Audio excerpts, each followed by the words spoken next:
Good evening. Good evening, everyone. I hope are you audible and vision is clear. Okay, shall I start now? So let us start. We have already started problem in physics, and before starting problem in physics, taken introduce of the gravitation chapter. Now everyone must know what is meant by gravitation, uniform circular motion, and centripetal force, centrifugal force onward.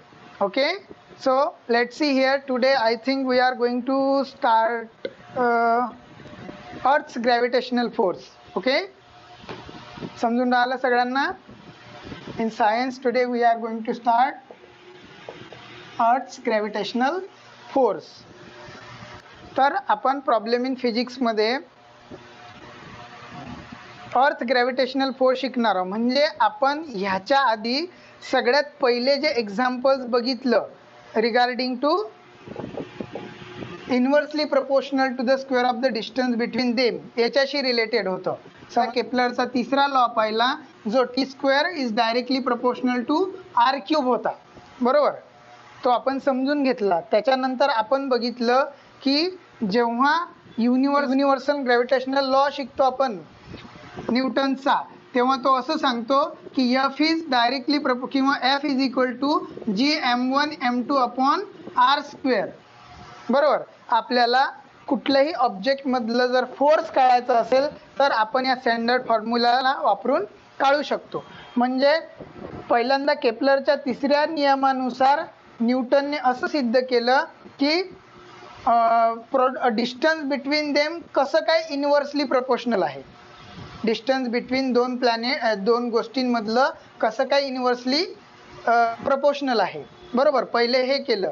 याच्यावरून केपलरने हा law काढला होता. या लॉवरून न्यूटनने prove केलं की distance between दोन जे object असतात ते इन्व्हर्सली प्रपोर्शनल कसे असतात, त्याची सिद्धता घेतली.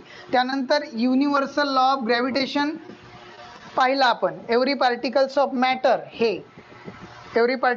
Matter attract every other particle with a force which is directly proportional to the product of their masses गुणाकार आहे आणि inversely proportional to the square of the distance between them असं आपण पाहिलं आणि असं सूत्र मिळालं.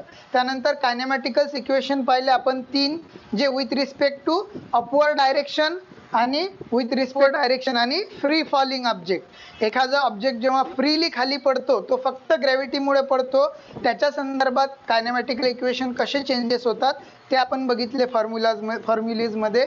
त्यानंतर आपण पुढे बघितलं की एखादा ऑब्जेक्ट आपण वर फेकतो त्यावेळेला कसे चेंजेस होतात, समजलं.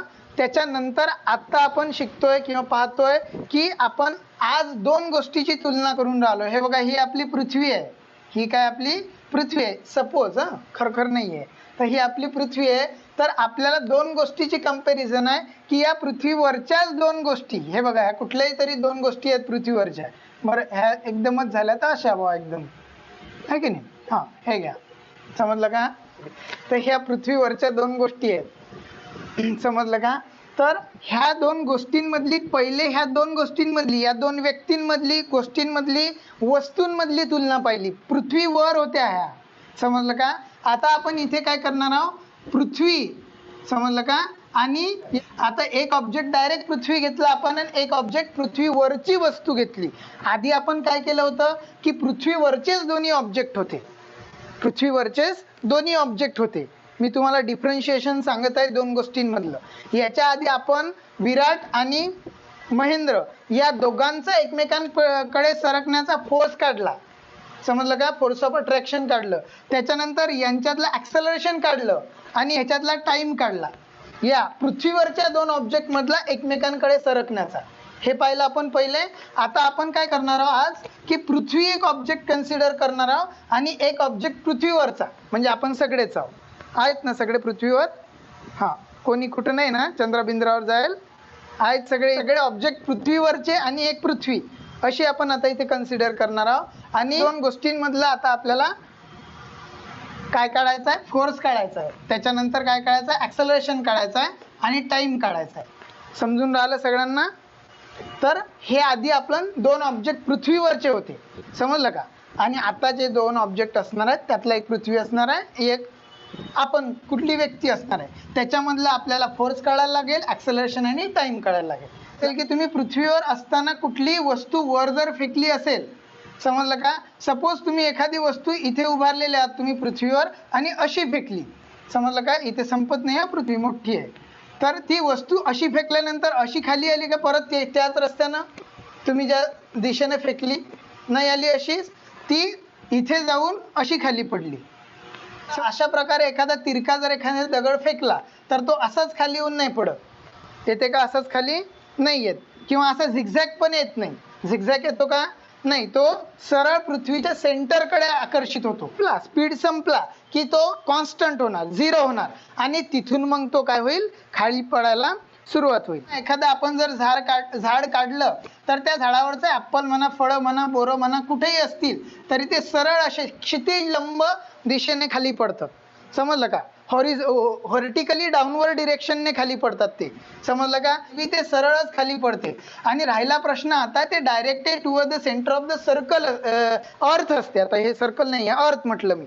आणि असं नाही आहे, पृथ्वी ही खूप मोठी आहे, आपण बघितलेलं आहे, जवळजवळ पृथ्वी 6 × 10⁻24 एवढं तिचं वजन आहे, बरोबर आहे, आणि 6.4 × 10⁻6 एवढी त्याची काय रेडियस आहे, पृथ्वीची रेडियस माहिती आहे. मग आता पृथ्वीची एवढी मोठी रेडियस असल्यानंतर असं होणार का की हा दगड आपण असा वर फेकला आणि तो आता असा तिरका गेला, कारण पृथ्वीची रेडियस तिथे आहे. इथे असणाऱ्या व्यक्तीसाठी सुद्धा सेंटर असंच असणार आहे, इथे असणाऱ्या व्यक्तीसाठी सेंटर असं असणार आहे. इवन तिकडे खाली अंटार्क्टिका खंडावर असेल, याने जर इकडे फेकला तरी त्याच्यासाठी सेंटर असं, याने इकडून जरी फेकला तरी सेंटर असंच असणार आहे, बरोबर आहे. कोणाच्या घराच्या बाजूला आहे का, नाही बा आमच्या घराच्या बाजूला सेंटर आहे, तिथून पुढे संपलं म्हणून पृथ्वीचं नाही आहे.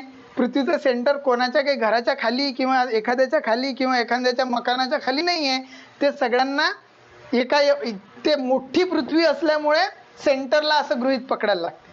मोठी पृथ्वी असल्यामुळे ते एका ठिकाणी सेंटरला आहे असं गृहीत आपल्याला पकडावं लागते. समजून राहिलं सगळ्यांना. त्यामुळे प्रत्येक पृथ्वीवर पडणारी वस्तू ही व्हर्टिकली डाऊनवर्ड डिरेक्शनने पृथ्वीच्या केंद्राकडे आकर्षित होते, कारण तिथेच त्याचं गुरुत्वीय बल आहे. आपण बघतोय अर्थ ग्रॅव्हिटेशनल फोर्स. त्यामुळे पृथ्वी एवढी मोठी असल्यामुळे तिच्या वरून फेकलेल्या प्रत्येक वस्तू तिच्या केंद्राकडे काय होतात, आकर्षित होत असतात. समजून राहिलं सगळ्यांना, समजलं का सगळ्यांना, समजलं सगळ्यांना, हा.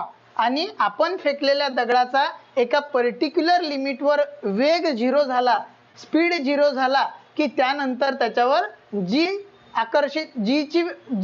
त्याला ओढायला, तसं एरवी इथून फेकल्यापासूनच जी त्याला ओढत असतो, माहिती आहे का. जीची व्हॅल्यू किती आहे ते आपण आता आज काढणारच आहोत, 9.8 मीटर/सेकंड स्क्वेअर आहे. म्हणजे आपण एखादा दगड फेकला की तो फेकल्यापासूनच जी त्याला ओढत असतो, किंवा 0 होतो तेव्हा मग हा त्याला ओढायला सुरुवात करतो पृथ्वीकडे, समजलं. जी दॅट इज 9.8 मीटर/सेकंड. समजला अर्थ ग्रॅव्हिटेशनल फोर्स.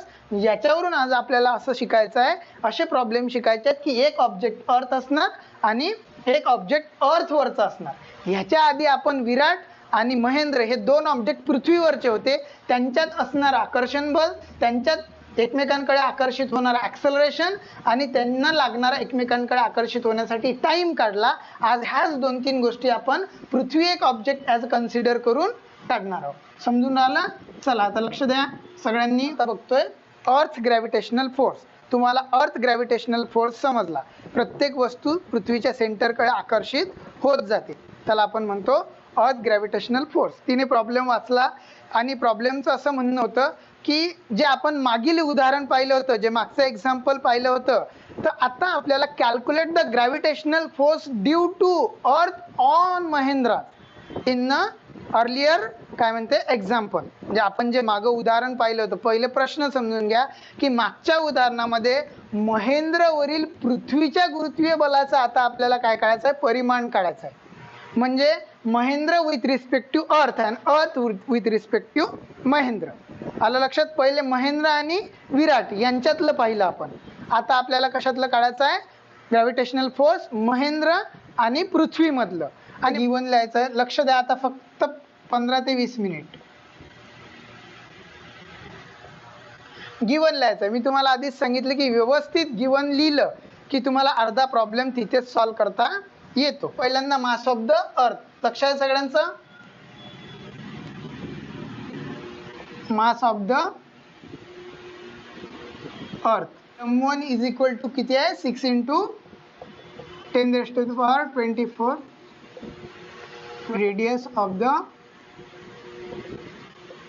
किती आहे ते r is equal to 6.4 into 10⁻6 metre. हे किलोग्रॅम आहे, मीटर आहे ना ते. Mass of Mahendra, mass of किती आहे मास ऑफ महेंद्रा. मग आता याला काय म्हणणार मी, हा m1 झाला, हा काय असणार आहे मग, व्हेरी गुड 75 kg. आलं लक्षात एवढं. आता त्याच्यानंतर वी नो काय आहे, we know gravitational constant, we know gravitational constant g is equal to किती आहे 6.67 into 10⁻, very good, newton metre per kilogram square आहे, असा दिलेला आहे. समजून राहिलं सगळ्यांना. आता फोर्स सांगितला काढायला. According to Newton's universal law of gravitation, बरोबर. F is equal to G m1 m2 upon, आता इथे r कॅपिटल स्क्वेअर येणार. काय येणार सांगा बरं, कॅपिटल. एक ऑब्जेक्ट आता इथे काय अर्थ आहे झाला. आता ह्या फॉर्म्युल्यामध्ये ह्या किमती काय करायच्यात, पुट करायच्यात, बरोबर. आणि मग त्याच्यातून काय काढायचं आहे, कॅल्क्युलेशन करायचं आहे आपल्याला. समजलं. चला सांगा पहिलं काय, जी ची व्हॅल्यू 6.67 इंटू 10⁻11. डायमेन्शन आता लिहायची गरज नाही. दुसरा m1 आहे, दिसला का, m1 दिसला, इंटू 6 इंटू 10⁻24 किलोग्राम. आणि m2 आहे 75 kg आहे. त्याच्यानंतर r चा स्क्वेअर आहे, हे बघा r चा स्क्वेअर, r इथे आहे 10⁻6 मीटर आणि याचा काय स्क्वेअर आहे स्क्वेअर. इथपर्यंत समजलं. घेऊ पुढची स्टेप. समजलं. आता आपण मी सांगितलं पॉवरवाले मागून टाकायचे, पॉवरवाले सगळे मागून टाकायचे. 6.67 इंटू कोण आहे हा 6 आणि 75, बरोबर, इंटू 10⁻. आता इथे एक पॉवरवाला आहे आणि इथे आहे, इसलिए हे दोन 10⁻. आता तो 24 आधी घ्या किंवा कसंही करा, कॅल्क्युलेशन जसं सोपं वाटेल तसं. हा आधी घ्या, -11 तरी कॅल्क्युलेशन जे येण्याचं तेच येणार, कारण वजाचं साईन आहे. समजलं काय, वजा होणार, मोठ्या संख्येचं चिन्ह येणार. मग 11तून 24 वजा करा की 24मधून 11 वजा करा. येत्या लक्षात सगळ्यांच्या. अपॉनला आता इकडे लक्ष द्या, इथे आपण वेगळं करतो. स्क्वेअर आहे म्हणून आपण ते 2 वेळ लिहिणार. स्क्वेअर आहे म्हणून काय करणार, चालते का असं लिहिलं तर पहा 6.4 इंटू 6.4 इंटू 10⁻5, 6 दुनी 12, पॉवर याची 12 होणार. पॉवर काय होणार त्याची 12 होणार. कोणाला नाही समजलं हे, समजलं. हां, व्हेरी गुड. पुढे लक्ष द्या. आता पहा ह्याचं इथे कॅल्क्युलेशन होणार. 6.67 इंटू 10⁻, इंटू 6 इंटू 75 इंटू 10⁻24 मधून 11 गेले किती राहत, व्हेरी गुड 13 राहिले. दिसलं. आणि इकडे लक्ष द्या. आता इथे एक स्टेप वाढवली तरी चालते, आणि नाहीतर मागच्या उदाहरणावरून तुमच्या लक्षात आली तर फारच चांगलं. पहा 6.4 इंटू 6.4 इंटू, आता हा जो 10⁻12 आहे हा खाली आहे, हा वर जातो. सांगा एक स्टेप वाढून लिहू का इथेच लिहू डायरेक्ट गेल्यावर. समजलं का. इथे 6.67 इंटू 6 इंटू 75 इंटू 10⁻13 होता, बरोबर. आता खाली होता या 10ची पॉवर 12 होती, ही वर गेल्यानंतर काय झाली, मायनस झाली. वर गेल्यानंतर काय झाली, मायनस झाली. इथपर्यंत समजलं सगळ्यांना. 6.67 इंटू 10⁻, किंवा हे कॅल्क्युलेशन घ्या घेऊन म्हटलं, किंवा या दोघांचं कॅल्क्युलेशन केलंही असतं तरी चाललं असतं, पण इकडे पॉवरचं आपल्याला कॅल्क्युलेशन करायचं आहे. सांगा 13तून 12 गेले काय राहिलं, बस झालं 10, म्हणजे 10च राहिले. समजलं. आणि आता इकडे लक्ष द्या, 6.4 इंटू 6.4 आहे. मी तुम्हाला सांगितलं होतं की जर आपल्याला खालचे पॉईंट्स काढून टाकायचे असतील, त्याच्या पुढे जेवढे डिजिट असतील तेवढे वर एकावर द्यायचे 0, आणि वरचे काढायचे असतील तर खाली द्यायचे. मग आता मी असं करतो, इकडे लक्ष द्या, इथेच करून दाखवतो, सगळ्यांचं लक्ष पाहिजे. हे बघा, याच्या पुढे 1 आणि 2 डिजिट आहे, मग मी इथेच गुणेला 100 करतो. समजलं का. आणि इथे 1 आणि इथे 1, इथे गुणेला 100 करतो, म्हणजे ह्याच्यातलाही पॉईंट निघून गेला, ह्याच्यातलाही निघून गेला आणि ह्याच्यातलाही निघून गेला. समजलं का. खालच्या स्टेपवर लिहितो मी, हे आहेत बरं का इथे. समजलं का. बरं, समजा आत राहिले, इथे मी 100 लिहिले, कारण इकडे लक्ष द्या, आता का लिहिले मी, इथला पॉईंट काढला म्हणून. समजलं का. आणि त्याच्यानंतर मी इथे 64 गुणेला 64 केले, आणि इथे सुद्धा 100 लिहिले, कारण याच्यातले डिजिट डेसिमल पॉईंट काढले म्हणून. आलं लक्षात. आता बघा, वरचं खालचं सारखं सारखं कटत असतं, ते हा नियम माहीत आहे ना, सारखं सारखं कटते वर खालचं. कापाकापी करायची इथं. तर अशी केल्यानंतर आपल्याकडे काय उरलं, 7 इंटू 6 इंटू 75 इंटू 10 उरले का, फक्त 10, एक स्टेप वाढली रिकामी. त्याच्यानंतर काय उरलं, आता याचं करतो मी कॅल्क्युलेशन. करा बरं कॅल्क्युलेशन, इकडे करतो किंवा इथे करतो. 64 इंटू 64, 4 चूक 16, 6 चाला 1, 6 चूक 24 ने 25, एकाने गुणलं म्हणून एक फुली दिली. 6 चूक 24, 4 आजच्याले 2, 6 7 36 आणि 2 38, 6 5 आणि 4 9, 8 आणि 2 10 0 आजचं आहे. उत्तर किती आलं, 4096. उत्तर आलं 4096.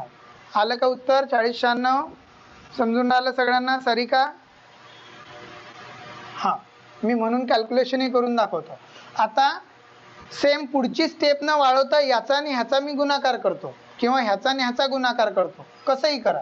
समजलं का. आपल्याकडे काय गुणाकार करायला ह्या 2 गोष्टी होत्या.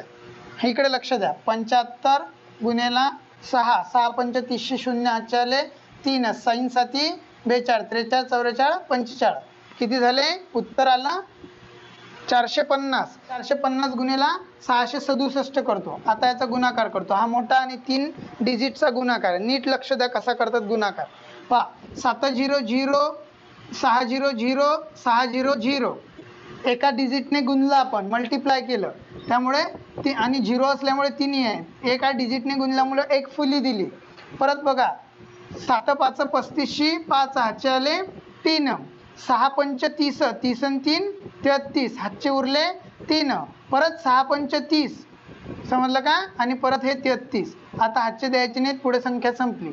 या दोन आकड्यांनी आपण गुणलं म्हणून 2 फुल्या द्यायच्या. इथे एकाने गुणलं होतं तर 1 दिली, आता 2 1 2 2 ने गुणली म्हणून 2 फुल्या दिल्या. परत बघा, 7 चूक 28, 28 8 आजच्याले 2, 6 चूक 24 आणि 2, 24 25 26, हातच्याले 2, परत 6 चूक 24 आणि 2, किती रे 26 झालं. पुढे डिजिट नाही आहे, एका खाली एक आलं, 0च आहे, इथे 5 आहे म्हणून 5 दिला. 8 आणि 3 11, 1 8 9 10 11, 1 हातचा आला 1, 6 आणि 1 7 आणि 3 10 0 हातचा आला 1, 6 आणि 1 7 7 8 9 10, इथे सुद्धा 0 10 आले, हातचा उरला होता 2 आणि 1 3. गुणाकार किती आला, ते 300150 लिहा, किंवा आला आपला गुणाकार. बरोबर. आता तुम्हाला मी सांगितलं, परत याला जर 10 ने गुणलं तर काय होणार, फक्त त्याच्यावर एक काय वाढणार, या 5च्या मागे 0 वाढणार, 5च्या मागे काय वाढणार आहे, 0 वाढणार. आता इतकं सांगा, कोणाला नाही समजला गुणाकार कसं केला ते. फक्त आता तुम्ही इथे लिहितो, आता सरळ एवढं न लिहिता मी काय लिहितो, डायरेक्ट 300150, बरोबर आहे का. आणि या 10 ने गुणल्यानंतर परत एक 0 दिला, आणि याचा भागाकार करायचा आता 4096 सोबत. बरोबर.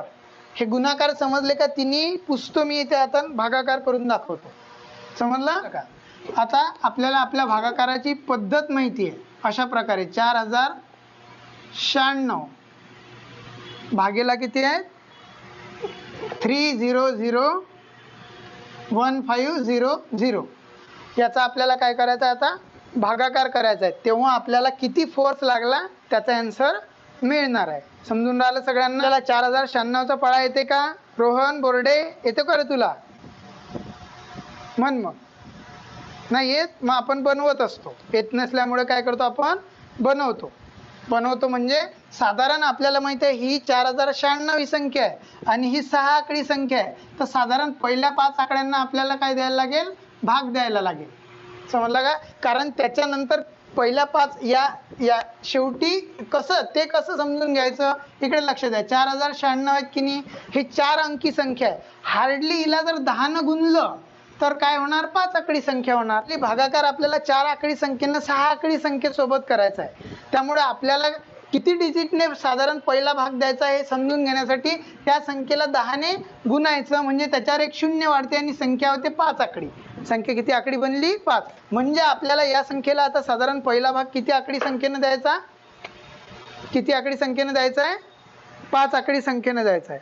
3015ला भाग द्यायचा आहे, तर आपण एक एक करून काय करत जाणार, भाग देत जाणार. साधारणतः 5 पर्यंत 5 20 हजार होतात, हेही लक्षात घ्यायचं. 5 ने भाग या पहिल्या संख्येसोबत भाग देऊन पाहायचा. 2 ने दिला तर 4 दुने 8000, 3 ने दिला तर 4 त्रिक 12000, 4 ने दिला तर 4 चूक 16000 होतील, 5 ने दिला तर 5 चूक 20000, तरी 30000च्या जवळ जात नाही. 6 चूक 24000, 7 चूक 28000, म्हणजे आलो आपण म्हणजे आपण कितीच्या जवळ आलो, 30000च्या जवळपास आलो. म्हणून पहिला भाग 7 ने दिला होता का आपल्याला 4096चा?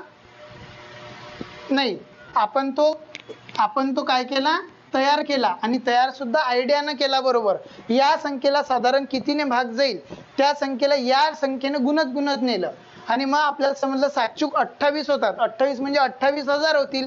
पुढचे जे काय कॅल्क्युलेशन झालं ते आलंच आहे. किती आलं तर 28672, 28672 एवढं आपलं काय आलं, कॅल्क्युलेशन आलं. काय मग 5तून 2 गेले, 3 राहिले. 1तून 7 जात नाही, हातचा घेतला. 11तून 7 गेले, 7 8 9 10 11, 4 राहिले. बरोबर, हातचा, व्हेरी गुड. हातचा परत दिला, 6 आणि 1 7 झाले. इथे 0 आहे, मग 10तून 7 गेले, 3 राहिले. हातचा इथे वापस दिला, परत 0 होतं. 10तून 9 गेले, 1 राहिला, परत. व्हेरी गुड, 1343 एवढं आपलं उत्तर आलं. आता आपल्याकडे 4096 भागायचं आहे. उत्तर आलं 1343. मग आपल्याला माहिती आहे की आपल्याला वरचे एक संख्या खाली नेत जायची. आता याच्या मागून काय 0 आहे, ते झाली 13430 संख्या झाली. समजलं का? परत 4096 आता करत जायचं आपल्याला गुणाकार. 4096 गुन्हेला आता 13000 संख्या आला. 4 त्रिक 12 म्हणजे 3 न भाग जाऊ शकतो. 6 त्रिक 1808, हातचा आला 1. 9 त्रिक 27, 27 ने 2808, हातच्याले 2. आता इथे पुढे 0 होतं म्हणून तिने 0 0 होतात, तर तो 2चा जसाच्या तसाच देऊन दिला तिने. हे माहिती आहे ना 0 आल्यामुळे. त्यानंतर 4 त्रिक 12 आले, 12288 असं उत्तर आलं, जे याच्यापेक्षा कमी आहे, लहान आहे. आणि आपल्याला काय पाहिजे असते, तेच पाहिजे असते, 12200. बरोबर आहे, 12288 आलं. काळा आता 10तून 8 गेले, 2 राहिले, वापस दिला. 8 आणि 1 9, 13तून 9 गेले, 10 13 9 10 11 12 13 4 राहिले. मोजून करायचं, मी तुमच्यासोबत मोजून करतो, त्याची काही लाज नाही, एकदमच आलं पाहिजे म्हणून. 13तून 9 गेले, 4 राहिले, परत हात वापस दिला. 2 आणि 1 3 झाले, 4तून 3 गेले, 1 राहिला. बरोबर, 3तून 2 गेले, 1 राहिला, आणि 0 1तून 1 गेला, 0. 1142 संख्या आली. पहिल्यांदा आपण हा एक 0 खाली घेतला होता, आता परत हा दुसरा 0 खाली घेतो. संख्या झाली 11420. आता आपल्याला 11420 ला 4096 परत काय करायचं, गुणायचं आहे. मग आता 4 1 4 म्हणजे 4 दुने 8000, 4 त्रिक 12000 होतात. 12000 11000पेक्षा जास्त आहेत, म्हणून सरळ सरळ काय आपण 2 ने भाग देऊ. 4096 ला 2 ने गुणलं. 6 दुनी 1200 1, हातचा 6 दुनी 1200 2, हातचाला 1. 9 दुनी 18 ने 19, कारण पुढे बेझिरो 0 आहे, तो 1 हातचा दिलता, तो परत तिथच्या तिथे ठेवून दिला, आणि 4 दुनी 8. आपली संख्या आली 8192. व्हेरी गुड, 8192 आली. कॅल्क्युलेशन पुसून टाकलं. परत वजाबाकी करायची आहे. 11000तून 8192 वजा करायच्या. 10तून 2 गेले, 8 राहिले, वापस दिला. परत 9 आणि 10, 12तून 10 गेले, 2 राहिले, वापस परत दिलाय की हे तुम्हाला यायला पाहिजे, बेसिक आहे. 2 राहिले, 3228 उत्तर आलं आपलं. आलं. हे इकडे आपण लिहित नाही हो भागाकार. पहिला 7चा भाग दिला होता, दुसरा 3चा आणि दुसरा 2चा. आता 3228 आलं, जे 4096 पेक्षा खूपच लहान आहे, म्हणजे एकाचाही भाग जात नाही. मग आपण भाग देत असतो पूर्णांकाचा किंवा त्याला डेसिमल पॉईंटचा. झालं. डेसिमल पॉईंटचा भाग दिल्यानंतर आपण खाली शून्य वाढवू शकतो. परत संख्या झाली 32280. संख्या किती झाली? 32280. लक्ष द्या आता नीट. आता 32280 संख्या झाली, ज्याला आपल्याला 4096 न काय करायचं आहे, पहिले गुणाकार करून याच्यापेक्षा लहान संख्या आणायची आहे. समजलं? मग आता तसं करत असताना परत गुणाकार. परत इथे 728 होतात, म्हणजे इथे परत भाग दिला 7चा 28. पहिले दिलाय का आपण 7चा भाग 28. हा इथे दिलाय, त्यामुळे मी परत कॅल्क्युलेशन करत नाही. समजलं काय? 28,672 असं त्याचं उत्तर आलेलं आहे. परत वजाबाकी. परत आपण वर डेसिमल पॉईंट दिलेला असल्यामुळे आता खाली किती शून्य देत चालू शकतो. शेवटी माहिती आहे सगळ्यांना हा नियम. वरते आपण डेसिमल पॉईंट दिल्यानंतर आता खाली आपण 0 वाढवत जाऊ शकतो. परत संख्या आली 36,080 आली. परत 36,000 आल्यानंतर आपण आता 7च्या पुढे, कारण 36,000 आली ही परत जर 7नच भाग दिला 28 होणार, फरक जास्त होतो. म्हणून काय 8 चूक किती होतात? 32 होतात. म्हणून आपण 4096 समजलं काय, गुन्हेला 8चा जर भाग दिला तर 6 48 48 8 8 4 9 8 72 72 आणि 4 73 74 75 76 76 6. सगळ्यांना समजून राहिलं का? मी प्रत्येक कॅल्क्युलेशन करतो. 8 0 0 7 जसाच्या तसाच 7 आला आणि 8 चूक 32. 32,768 आलं. जे आता आपण इथे लिहिणार 32,768, जे आपण याच्यामधून वजा करणार आहोत. याच्यामधून काय करणार आहोत? वजा करणार आहोत. बघा संख्येखाली संख्या लिहिल्या गेली नव्हती. 32,768. परत इथे कॅल्क्युलेशन 10तून 8 गेले, 2 राहिले. हातचा वापस 6 आणि 1 7. 8तून 7 गेले, 1 राहिला. परत इथे 0 आहे. 10तून 7 गेले, 3 राहिले. बरोबर. परत आता कुठे ते कॅल्क्युलेशन चुकत आहे, कमी जास्त हो. कुठे 36,080 बरोबर आहे. त्याच्यानंतर 32,768 बरोबर आहे ना. 33,12 बरोबर. आता 33,12 नंतर परत या दोनाच्या मागे आपण काय दिला? 0 दिला. 33,120 आले. परत आपण इथे भाग 8चाच देऊ शकतो. कितीचा देऊ शकतो? शेवटचा भाग 8चा. आणि तो आहे किती? 8 त्रिक 8च दिला ना आपण. हाच आहे 32,68 बरोबर. आणि वजा. आणि आता ही वजाबाकी तुम्ही करा बरं. 33,120 वजा 32,768 करा. 352 येते उत्तर. आलं लक्षात? आता याच्यावर तुम्ही एक जर 0 दिला तरी 3520 होतात. एक 0 दिला तर काय होते? 3520. आणि भागाकार करायचा आहे 4096 ने, तरी भाग जात नाही. किंवा जनरली पॉईंट नंतर 2-3 संख्येने भाग दिला की संपलं. आता तनश्री कुठे आहे? इकडे लक्ष दे. हे बघा वरती संख्या आली 732.788. हे बघ आता बघ इथे 5च्या पुढे गेलेली संख्या आहे तनश्री. आता काय गेलेली आहे? इथे 5च्या पुढे गेलेली आहे. म्हणजे आपण या 732ला डायरेक्ट 733 करू शकतो आणि मागचं सगळं पुसून टाकू शकतो. आलं तनश्री लक्षात? परवा असं एक एक्झाम्पल आलं होतं. पण तिथे 5च्या पुढे संख्या गेलेली नव्हती, म्हणून आपण आतमधली घेतली होती 334. इथे गेलेली आहे आणि पॉईंटच्या आधी होतं 732, तर आपण डायरेक्ट 733 केलं आणि पुढचं ते सगळं पुसून टाकलं, राऊंड फिगर केली. म्हणून याचा आन्सर काय आलं? शेवटच्या स्टेपचं 733 काढायचं. काय होतं? फोर्स होता आणि तो मोजतात न्यूटनमध्ये. तो कशात मोजतात? न्यूटनमध्ये. आलं लक्षात सगळ्यांच्या? म्हणजे जेव्हा महेंद्र आणि पृथ्वी यांनी एकमेकांना आकर्षित केलं तर त्यांच्यामध्ये 733 न्यूटन एवढं बल लागलं. आणि आपण जेव्हा त्या दोघांमधलं काढलं होतं ते होतं 4.002 इंटू 10⁻⁹ पहा हे -9 होतं, बरोबर, ते काय होतं -9 होतं आणि यांच्यामध्ये किती लागलं 733 न्यूटन, म्हणजे जवळजवळ 1.83 इंटू 10⁻⁹ 10⁻, हे -9 आहेत, हे +9 आहेत, 1.83 इंटू 10⁻⁹ पट जास्त आहे पृथ्वी आणि महेंद्र मधलं बल. समजून राहिलं सगळ्यांना? आलं का लक्षात? हा हा, म्हणजे पृथ्वी जास्त जोराने ओढत असते आपल्या वर जे ऑब्जेक्ट आहेत ते, इन्स्टेड ऑफ पृथ्वीवरच्या 2 ऑब्जेक्ट पेक्षा. समजून राहिलं? पुढच्या उदाहरणामध्ये की जेव्हा एका स्टेबल पोझिशन मध्ये किंवा विराम अवस्थेतून सुरू करून पृथ्वीच्या गुरुत्वीय बलामुळे काही उंचीवरून जर एखादा ऑब्जेक्ट खाली पडत असेल, समजलं का, किंवा महेंद्र खाली पडत असेल तर 1 सेकंदानंतर महेंद्राचा वेग किती असेल. समजा हा महेंद्र आहे, एका पर्टिक्युलर उंचीवर मी याला पकडून ठेवलेला आहे, बरोबर, आणि आता याला मला सोडून द्यायचं आहे, तर गुरुत्वीय बलामुळे सोडल्यानंतर हा वरती जाईल का, पेन किंवा महेंद्र तो खाली पडणार आहे. मग हा आता खाली पडल्यानंतर समजा मी आता याला इथून सोडून दिलं, लक्षात आहे, आता इथून सोडून दिल्यानंतर आता इथे याचा वेग किती आहे,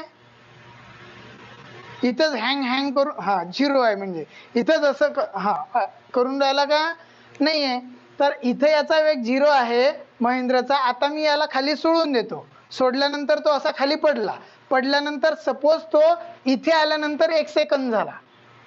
आता माझ्याजवळ जादू नाही आहे, नाही तर इथे आणून थांबवला असता, समजलं का.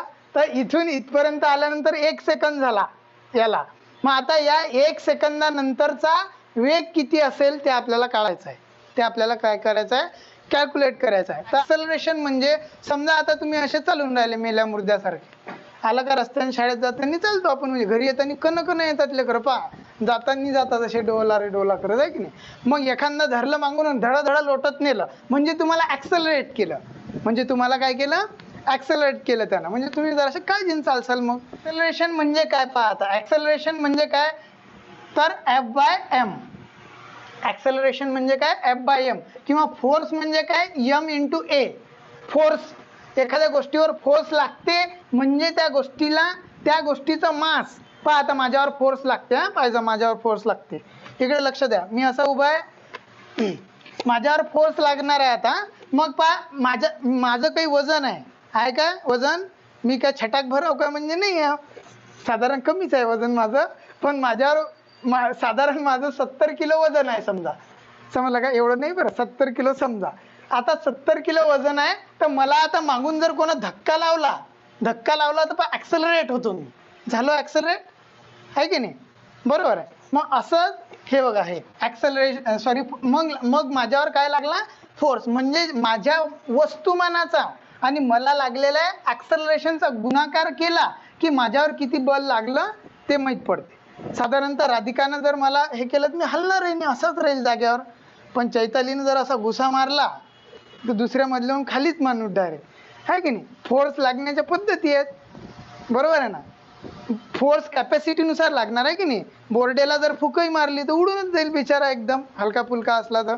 निखिलचंही तसंच आहे, बाबा वावटे आली धरून ठेवा लागेल त्याला, नाही तर बस असं होईल की नाही. तर अशा प्रकारे आपल्यावर फोर्स लागतो म्हणजे आपल्या वस्तुमानाचा आणि ॲक्सेलरेशनचा गुणाकार होतो, तेवढा आपल्यावर फोर्स लागत असते. आलं लक्षात, समजलं.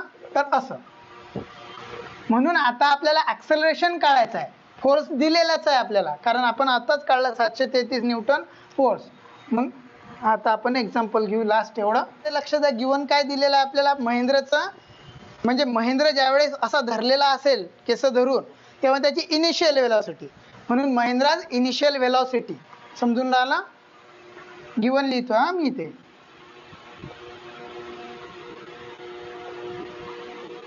महेंद्राज initial velocity u is equal to 0. Force on,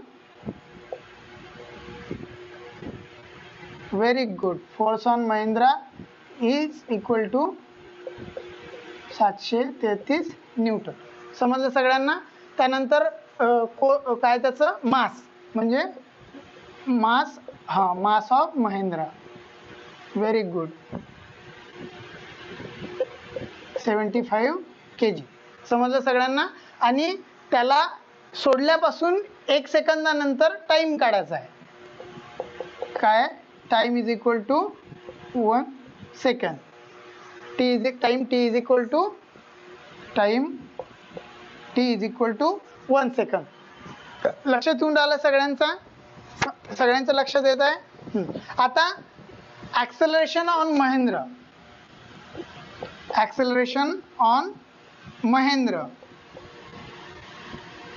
आता आपल्याला ॲक्सेलरेशन काढायचं आहे. तुम्हाला मी सांगितलेला फॉर्म्युला फिरतो, A is equal to F upon M होतो, बरोबर. आता इथेच करतो पुढचं कॅल्क्युलेशन. समजलं का? ए आपल्याला काढायचं आहे, एफ दिलेला आहे 733 न्यूटन आणि मास दिलेला आहे त्याचा 75 किलोग्राम. हा, आता आपल्याला याचं काय करायचं आहे? कॅल्क्युलेशन करायचं आहे. 75 भागेला करायचं आहे आपल्याला. इथेच करतो. हां, 75 भागेला 733 करा 9 ने. इकडे लक्ष द्या. मग 75 गुणिले 9 5 45, 5 हात 4 7 9 63 64 65 66 67. पण आहे का याच्यापेक्षा कमी संख्या? आहे 675. 13तून 5 गेले 8 राहिले. मी सरळ घेतला आता. समजलं? हातचा बाबा दिला 7 ने 8 झाले 13, 5 राहिले. हातचा दिला 0. किती राहिले? इथे 58 राहिले. पॉईंटचा भाग देऊ 580 करू. समजलं का? परत पुढचा भाग कितीचा जातो? Very good. 7चा भाग देऊन पाहू आपण. 75 गुणेला 7, 7 5 35, 5 हातचे आले 3, 7 7 49 आणि 3 50 51 52. पाहून घ्या 525 आलं. गेला भाग. इथे सुद्धा 525 आलं. 5 0तून 5 गेले. हां, व्हेरी गुड. 500 किती आले? 5. 10तून 5 गेले 5 राहिले. 3, इथे सुद्धा 5 राहिले. किती आले? 55 उरले, बरोबर. आपण दिले हे दिले डेसिमल पॉईंट दिला, परत 0 देऊ शकतो. आता इथे आले ते 525. इथे सुद्धा भाग कितीचा जातो परत?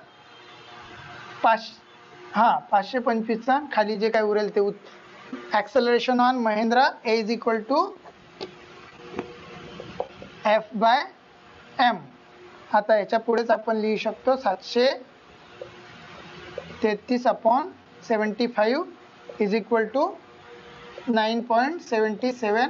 हां, हे ॲक्सेलरेशन आहे. हे मीटर पर सेकंड स्क्वेअर मध्ये असते. ॲक्सेलरेशन सुद्धा जी सारखं 9.77 मीटर पर सेकंड इतकं काय आलं? ॲक्सेलरेशन आलं. आता आपल्याला काढायचं आहे टाइम टी काढायचा आहे. समजलं का?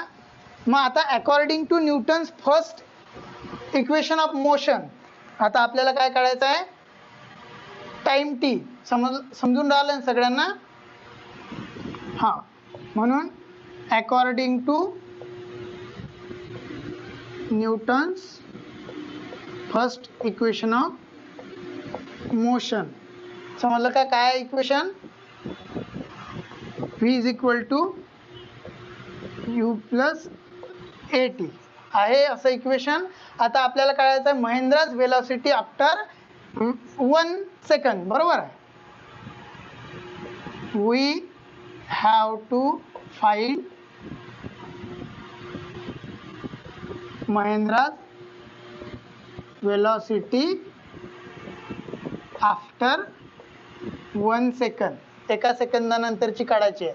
चला व्हॅल्यूज पुट करा या फॉर्म्युल्यामध्ये. v is equal to u काय आहे? इनिशियल वेलॉसिटी 0 प्लस ए काय दिले? ए काय निघालेलं आहे आपलं? 9.77. We have to find Mahendra's velocity after 1 second. v is equal to फॉर्म्युलावरती दिलेला आहे. समजलं का? v is equal to initial velocity काय असणार आहे? 0 असणार आहे. त्यानंतर ए काय निघाला आपला? 9.77 मीटर पर सेकंड स्क्वेअर एवढा ए निघाला. आणि टाइम किती दिलेला आहे आपल्याला? 1 सेकंड. म्हणून v is equal to direct काय? 9.77. आता हे आहे, हा काय आहे? हा काय आहे? व्हेलॉसिटी आहे. व्हेलॉसिटी मीटर पर सेकंड मध्ये काउंट करतात. समजलं का? हा, म्हणजे महेंद्रला जर आपण असं वरून सोडलं आणि तो असा खाली पडला तर इथून इथपर्यंत यायला 1 सेकंदानंतरचा त्याचा वेग असेल 9.77 metre per second. Very good. म्हणजे हा वेग जो आहे, जो याच्या आधीचा त्यांच्या जवळ सरकणे, फक्त हा वेग असा पडण्याचा आहे. इकडे लक्ष द्या, हा वेग असा पडण्याचा आहे आणि आपण काल जो काढला होता तो असा एकमेकांकडे सरकण्याचा होता. समजलं का? असा एकमेकांकडे सरकण्याचा होता. बरोबर आहे. हा वेग असा पडण्याचा आहे आणि काल जो पाहिला तो असा सरकण्याचा होता. म्हणून हा जो वेग आहे हा बघा जास्त आहे, 9.77 मीटर पर सेकंद आहे. बरोबर. म्हणून हा वेग 1.83 इंटू 10⁹ पट जास्त आहे खाली पडण्याचा आफ्टर 1 सेकंद. जर असा सरकण्याच्या पेक्षा जास्त आहे. म्हणजे पृथ्वी अशी जोरात ओढते, अशी कमी जोरात ओढते. समजून आलं? कारण असं होरिझॉन्टल होते, असं व्हर्टिकली डाऊनवर्ड होते केंद्राकडे पृथ्वीच्या, म्हणून हा जास्त आहे. आलं लक्षात सगळ्यांच्या? आपण आज काढलेला आहे महेंद्राचा खाली पडण्याचा 1 सेकंदानंतरचा वेग. समजलं? म्हणजे न्यूटनचा जो सिद्धांत आहे त्या सिद्धांतानुसार प्रत्येक वस्तू इतर वस्तूला आकर्षित करते. जसं आपण पहिलेच पाहिलं की सफरचंद पृथ्वीवर पडते, हे गोष्ट खरीच आहे. पण जशी पृथ्वी सफरचंदाला स्वतःकडे खेचत असते तसं सफरचंदही पृथ्वीला स्वतःकडे खेचत असते आणि तेवढ्याच बलानं खेचत असते. समजलं? जेव्हा कुठली गोष्ट पृथ्वीच्या भोवती फिरत असते, समजलं का, पृथ्वीच्या भोवती परिक्रमा करत असते, तेव्हा ती गोष्ट, ती वस्तू पृथ्वीवर पडत का नाही. ती समजा ही पृथ्वी आहे आणि या पृथ्वीच्या भोवती अशा प्रकारे उपग्रह किंवा चंद्रही असाच फिरून राहिला, मग चंद्र धडकन येऊन पृथ्वीवर कोण धडकत नाही. कारण की पृथ्वीचं चंद्रावर होणारं गुरुत्वाकर्षण बल आणि चंद्राचं पृथ्वीवर होणारं आणि चंद्राचा स्वतःचा असलेला स्पीड, चंद्राचा स्वतःचा फिरण्याचा असलेला स्पीड. पहा तुम्ही, ते घनगडी कमरीत घालतात पोरी, कुठेतरी इकडे तिकडे असते, माहिती आहे का? ते असं असं असं असं कंबर केली की ते घनगडी अशी कंबरच्या भोवती फिरते, माहिती आहे? ते कंबरच्या भोवती तोपर्यंत फिरते जोपर्यंत ती पोरगी सारखी कंबर हलवत असते तोपर्यंत. जेव्हा ती अशी उभी राहिली की धडकन ते घनगडी खाली घसरते, ते चक्र खाली पडते. का पडते? कारण की त्या चक्राचा वेग काय होतो, काय होतो, 0 होऊन जातो. जोपर्यंत त्या चक्राला वेग आहे तोपर्यंतच ती कमरेच्या भोवती फिरते.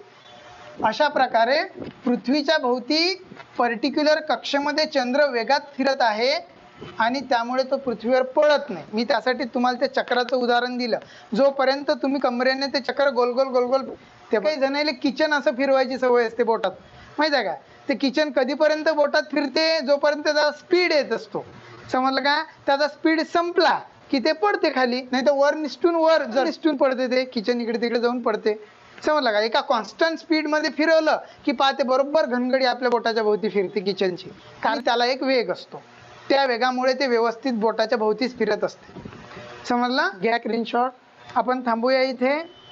सगळ्यांना गुड नाईट. उद्या भेटूया.